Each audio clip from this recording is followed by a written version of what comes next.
değer ver. Bak birader, durduk yere gelip de burada anne bacı katıyorsun. Ayıp Anne değil mi? bacı katıyorum. Dedim ki git kendine değer ver. Kral sen salak mı zannediyorsun beni? Salak zannetmiyorum. Talip, get özüne değer ver. Get özü hürmet elə Talip. Ha, Yekə bax. anavı çox istəyirsən, anavı çox Ay, istəyirsən. yekə bax da sən oturmursan ha, al Fatih Anavı desene. çox istəyirsən, anavı çox istəyirsən. Hayır, Anavı çox istəyirsən. hayır. Hə, mən də anavı çox istəyirəm. Ne diyorsun kral? Azərbaycanca diyorum ya.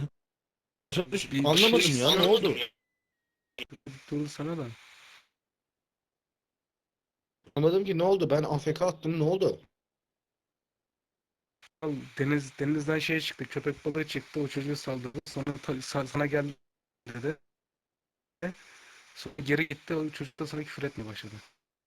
Abi her şeyi anladım da köpek balığı ne anladım? Senaryo yazdım kral.